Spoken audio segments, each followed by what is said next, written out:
안녕. 자, 오늘은 천양희 작가의 마음의 수수밭이라고 하는 작품을 볼게요. 자, 우선 제목을 보면 자신의 마음을 수수밭이라고 지금 비유를 하고 있어요. 그러면 자기 내면에 대해서 지금 추상적인 내면을 지금 수수밭이라고 하는 공간적 배경으로 표현을 하려고 하고 있구나. 이렇게 생각해 주시면 되거든요.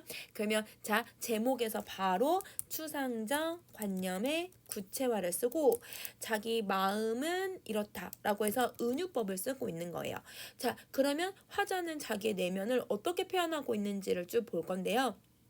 자, 선생님이 계속 지문을 읽으면서 여러분 이렇게 네모 표시를 하는 부분들이 있어요. 그러면 이 네모 표시를 하고 있는 여러분 대상들은 뭘 얘기하고 있냐면 화자의 내면, 현재 내면이에요. 그래서 화자의 현재 내면 상태를 나타내주는 여러분 공간적 배경일 수도 있고 대상일 수도 있는 거예요. 그러면 여기 모든 대상들은 내 마음을 얘기하고 있는 거고 이 내 마음은 모두 다 추상적 관념의 구체화를 쓰고 있다. 이렇게 정리해 주시면 됩니다. 마음이 또 수수밭을 지나간다. 그러면 여러분 바로 여러분 뭐가 들어가냐면 화자의 내면 표현해 주죠. 자, 머위인 몇 장을 더 얹은 내 내면이 있고 그걸 얹어서 뒤란으로 가요. 자, 그리고 저녁만큼이나 저문 것이 여기 또 있대요. 그러면 내 내면 또 이렇게 표현해 주시면 됩니다. 자, 그러면 화자는 여러분 지금 내 내면에서 수수밭을 갖다가 머위입을 더 얹어가지고 뒤란으로 갔다가 저녁만큼 저물어서 암울한 내 마음을 여기서 표현을 하는 거예요. 자, 그러면 화자의 내면을 구체적으로 제시하는 거죠. 그러면 화자는 자신의 부정적인 내면 상태를 여러분 이렇게 공간적으로 표현을 하는 거죠. 공간과 시간으로 표현을 해주고 있고요. 그런데 여기서 여러분 뭘 쓰고 있냐면 자, 지난다, 간다, 또 있다. 여러분 계속 현재형 어미를 사용을 하네요. 그러니까 생동감도 줄 수 있고 사실성도 표현을 할 수가 있고 지금 현재를 좀 더 강조를 할 수 있는 거예요. 자, 앞에서 여러분 우리 태양의 풍속 같은 경우는 좀 더 여러분 이렇게 명령형을 사용을 했잖아요. 근데 이 마음의 수수밭 같은 경우는 현재형을 사용해서 지금 내가 여러분 이렇게 내 내면을 들여다보고 있다라는 걸 강조하고 있습니다. 자, 개밥바라기 별이 여러분 이거는 새벽에 뜨는 여러분 샛별을 얘기를 해요. 그러면 이 샛별은 뭘 보여주냐면 시간적 배경을 보여주는데 이 배경이 바로 새벽이에요. 그러면 이 새벽이라고 하는 시간은 내 눈보다 먼저 땅을 들여다본대요. 여러분 근데 이 땅은 수수밭이 있고 머위임이 있고 뒤란이 있는 곳이잖아요. 그러면 쉽게 말하면 뭐예요? 내 마음을 얘기하는 거죠. 그 내 마음을 새벽에 들어봐. 그러면 여러분 이 새벽이라고 하는 시간은 내가 뭘 하는 시간이냐면 내가 성찰하는 시간이죠. 그 다음에 들여다본다라는 표현 쓰네. 그치? 자, 우리 항상 시에서 들여다본다 이러면 내가 다 들여다본다 본다, 여러분 바라본다, 생각한다 이거 모두 다 성찰적 태도를 만들어내고 있죠. 자, 그러면 지금 화자의 상황을 한번 정리 한번 해보면 화자는 여러분 새벽에 하늘의 샛별을 보고 자신의 내면을 성찰하고 있구나 이렇게 정리해 주시면 됩니다. 자, 그 다음에 또 이러면 세상을 내려놓고는 단 한쪽의 길도 볼 수가 없다. 자, 여러분 우리가 세상을 내려놓고는 세상을 바라보지 않고는 우리는 여러분 세상의 모든 어떤 인생을 살아가는 것들을 찾을 수는 없어요. 그러면 화자는 지금 어떻게 표현을 하고 있는 거냐면 자, 화자의 지금 현실을 내면을 들여다보니까 자신의 마음을 표현을 한 거예요. 내가 세상을 내려놓고 내 내면을 바라볼 수는 없는 거구나. 그래서 단정적인 이런 어조로 자신의 문제를 해결할 수 없음을 제시해 주는 거예요. 내 내면에서 여러분 세상을 내려놓고는 내 내면을 들여다볼 수는 없다. 내가 세상을 바라보면서 나의 내면도 들여다봐야 된다라고 하는 생각을 하게 되고 그러면서 내 내면을 계속 들여다보기 시작을 하는 거예요. 자, 논뚝길 너머의 내 내면 그리고 그 끝에 보리밭이 있는데 이 보리밭도 내 내면. 근데 그 보리밭을 생각해 보니까 보릿고개를 넘었던 내 내면을 생각을 해요. 근데 여러분 보릿고개는 어떤 모습이에요? 너무 힘들었던 시절을 얘기하는 거죠. 그러면 화자는 보리밭을 통해서 자기의 내면을 보는데 자신의 내면의 어떤 모습을 보고 있냐면 내면을 성찰하며 지나온 과거의 삶을 회상을 해요. 근데 화자가 살아왔던 이 과거는 아주 고달픈 과거였던 것 같아요. 그래서 그 고달픈 과거의 세월을 본 거예요. 그러면 이 세월을 바라보니까 자신의 지금의 내면들도 들여다볼 수가 있는 거죠. 바람은 자꾸 등자를 때리고 절골의 그림자는 암처럼 깊어요. 자, 그럼 보세요. 이러면 바람은 자꾸 나의 등짝을 때려서 빨리 계속 봐라 보라고 얘기를 해주는 거예요. 그러면 여기서 바람은 화자에 뭘 해주고 있는 대상이냐면 화자의 내면을 계속 바라볼 수 있게 계속 성찰할 수 있게 도와주는 애예요. 그러면 이렇게 정리 한번 해보자. 바람은 화자를 이러면 성찰하게끔 도와주는 혹은 재촉하는 대상이라고 생각해주면 돼요. 근데 뭘 얘들은 계속 바라보게끔 만드냐면 절골의 그림자를 보게 만들어요. 그러면 이 절골의 그림자는 이러면 다 내 내면인데 그러면 이러면 이 내면을 계속 들여다보는데 이 내면이 암처럼 깊대요. 그러면 뭐뭐처럼 깊다라고 표현을 하고 있으니까 화자의 내면이죠. 그러면 직유법을 사용하고 그러면 화자의 원관념이 뭐냐? 그거는 암담한 자신의 내면. 마음을 얘기하죠. 그러면 내 내면이 이렇게 암담하더라. 고달팠던 과거를 생각을 해보니까 내 마음이 이렇게나 힘들었구나 라고 생각하죠.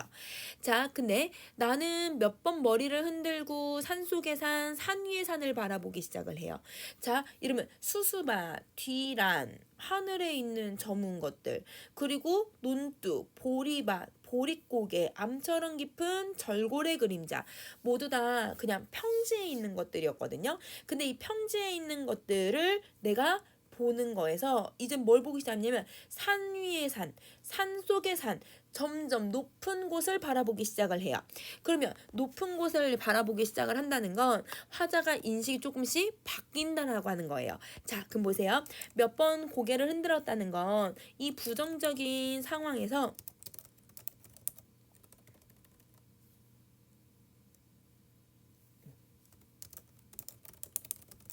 부정적인 상황에서 벗어나려 하는 행위를 하고요. 그러면서 여러분 궁극적으로 산속의 산 위의 산이라는 건 평지를 바라보던 시각에서 여러분 이제 위에 있는 대상들을 바라보기 시작해요. 그러면 위쪽 산을 시선을 옮기게 되는데 그러면 여러분 우리 남시주동 박시봉방 했던 거 생각해 보세요. 남시주동 박시봉방도 고개를 들었죠. 고개를 들기 시작하면서 인식이 달라졌거든요. 그러면 화자는 고개를 들기 시작하면서 내면의 또 다른 공간을 성찰하고 이러면 인식을 전환을 하기 시작을 해요. 자, 그래서 산은 올려다봐야 한다는 걸 이제 깨달은 거예요. 그러면 이렇게 얘들아 인식의 전환이 되니까 뭘 할 수 있는 거예요? 깨달음을 얻을 수 있는 거죠.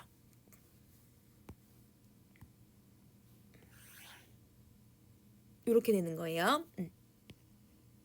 이렇게. 자, 그래서 여기서는 그러면 올려다보고 여러분 그 다음에 산 위의 산을 바라보고 있으니까 뭘 많이 쓰고 있냐면 상승의 이미지, 시선을 옮기는 것을 많이 사용을 해주고 있는 거죠.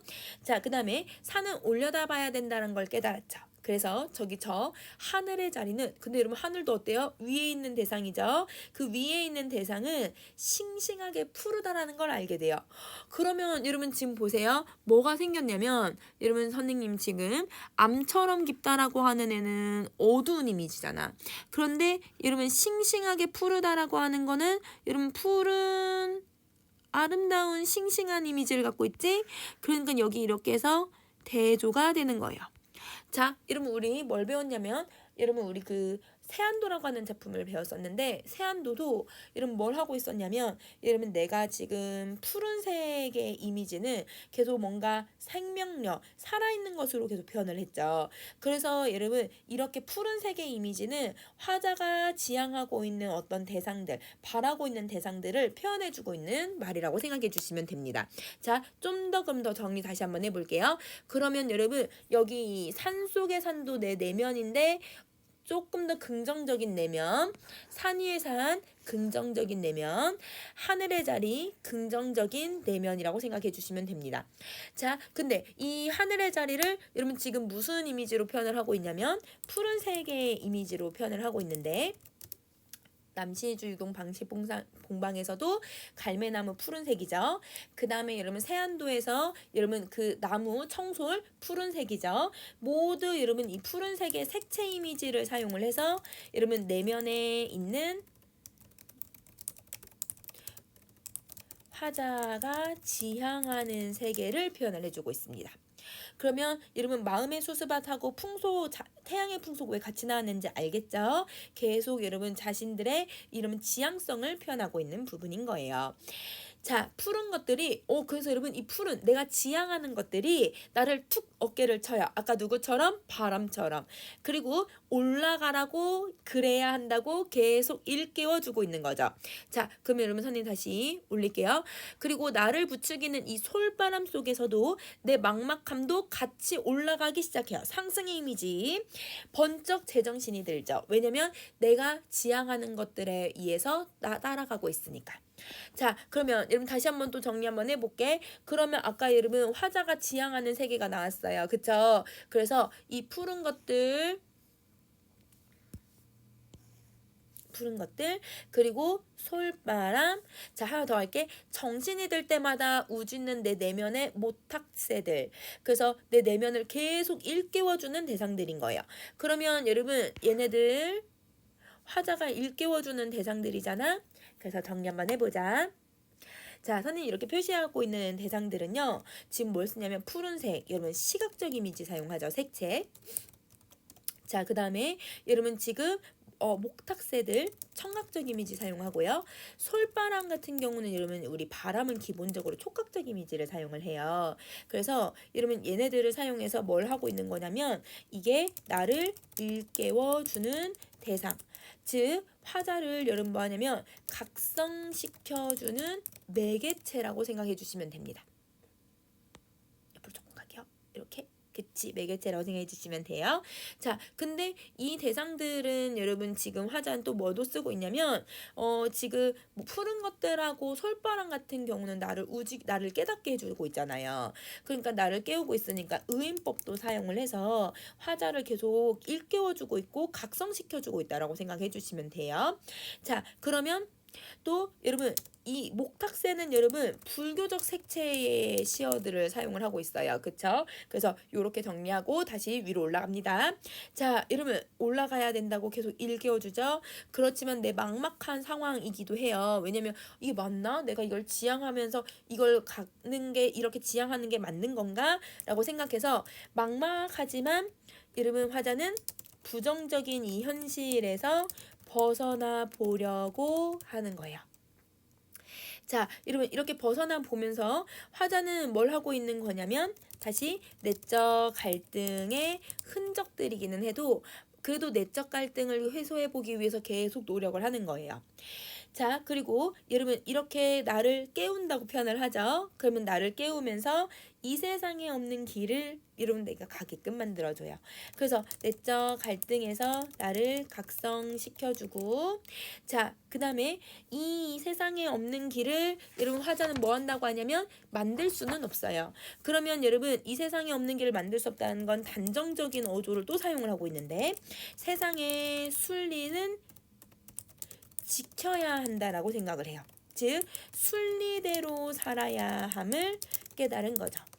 그러면 내가 여러분 순리를 거스르면서 살아갈 수는 없어요. 그러니까 이게 거스르면 상향이 내가 원하는 거를 이뤄낼 수가 없기 때문에 그러면 화자는 그런 상황에서는 아무래도 여러분 내적 갈등을 겪을 수밖에 없죠. 그래서 이런 순리대로 살아야 한다라고 하는 걸 깨달으면서 조금씩 내면의 여러분 갈등을 해소할 수 있다라고 생각해 주시면 됩니다.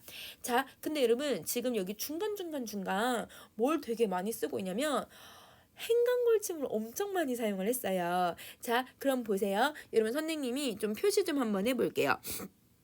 자, 여러분 어느 부분이 여기 그렇게 들어가냐면 여러분 나는 이라고 하는 부분하고 그 다음에 여러분 지금 여기 위에도 있었어요. 얘들아. 절골에 이것도 사실은 절골의 그림자 붙여도 되잖아요. 그쵸? 자, 그 다음에 여러분 저기 저 이런 부분 그리고 올라가라고 이 부분도 사실은 뒤에랑 연결하는 게 훨씬 더 자연스럽기는 해요. 그래서 여기서는 의도적으로 여러분 계속 행간걸침을 되게 많이 쓰고 있는 작품이라고 생각해 주시면 됩니다. 자, 그러면 행간걸침을 좀 정리 한번 해볼게요.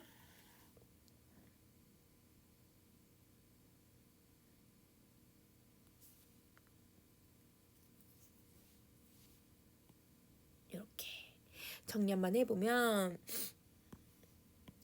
왜 행간걸침을 많이 썼을까? 자, 행간걸침은 아무래도 여운을 형성하기 위해서 쓰는 방식인데요. 화자는 여기서 여러분 현재 상황을 부각하기 위해서 쓰고 있고요. 내면의 갈등, 여러분 갈등하니까 막 고민하고 망설이게 되고 이런 여운들 있잖아요. 이 여운을 강조해주고 있고요. 그리고 화자의 변화해 보려는 노력의 행위들을 계속 표현해줘요. 그래서 올라가라고 이런 표현들 있잖아. 자, 그 다음 네 번째, 여러분 화자가 지향하는 여러분 산 위에 산 하늘의 이런 자리를 부각할 수 있게끔 해주는 역할을 하고 있다라고 생각해 주시면 됩니다. 자, 그러면 여러분 다음 페이지로 가서 이걸 만들 수는 없어요. 아까 단정해서 얘기했죠. 산 옆구리를 끼고 절벽을 오르니 천불산이 몸에 들어와서 앉는다. 이거 내 몸에 들어온대. 이거는 화자의 내면인 거지. 그러면 자, 여기 산 옆구리 이거 다 내면에서 내가 걸어가는 모습이에요. 어딜 가냐면 산 위에 산 내가 바라는 하늘 세계에 가까워지게 이러면 내가 올라야 되는 공간들이에요. 그곳에 딱 올라갔더니 천불산이 딱 있네요. 그 다음에 내 내면의 모습이 나타나고 그러면서 내 맘속에 수수밭이 위에서 수수밭을 내 내면을 쫙 조망을 하고 있단 말이에요. 그러니까 이 수수밭이 환해진다라고 표현을 하고 있어요. 이거 화자의 다 내면들이죠. 자, 그러면 정리 한번 해볼게요. 화자는 여러분 지금 오르는 행위들을 하고 있는데 이것도 상승의 이미지죠. 심리적 갈등의 해소가 되고 있는 행위인 거예요. 해소하고자 하는 행위예요. 자, 그러면 이 해소하고자 하는 행위도 여러분 뭘 사용하고 있냐면 계속 상승의 이미지를 사용을 하고 있고요. 그 다음에 이렇게 얘들아 내가 걷고 내가 갈등을 계속 여러분 이걸 생각하다 보니까 결국은 천불산이라고 하는 깨달음을 얻게 되고 정화를 할 수 있는 감정의 정화를 할 수 있는 공간이 만들어져요. 그래서 화자의 궁극적인 여러분 해소가 이루어지는 공간이다라고 생각해 주시면 되죠. 자, 근데 천불산이 내 몸에 들어왔는 거예요? 아니면 내 마음이 천불산을 갖는 거예요?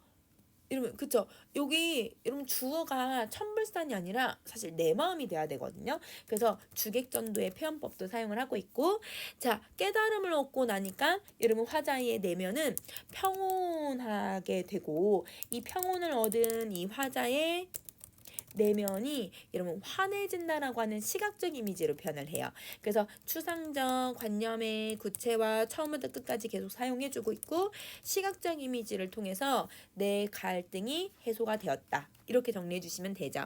자, 그럼 이 작품은 여러분 그 암처럼 깊은 여러분 막막함과 혼돈, 어두운 이 내 내면에서 벗어나서 여러분 내가 나를 각성시켜주는 대상들을 통해서 화자의 마음의 평화를 얻게 되고 그 마음의 평화들을 여러분 계속 추상적 관념의 구체화로 표현을 해주고 있더라. 이렇게 내용을 정리해 주시면 됩니다. 자, 아무래도 내 내면에 대한 어려운 내용들이다 보니까 그래서 여러분 조금 어려운 부분들도 있지만 이런 부분들을 좀 잘 정리를 해서 시어들이 어떻게 변화하고 있는지를 정리해 주시면 되는 작품이에요. 자, 그러면 오늘은 여기까지 할게요. 안녕.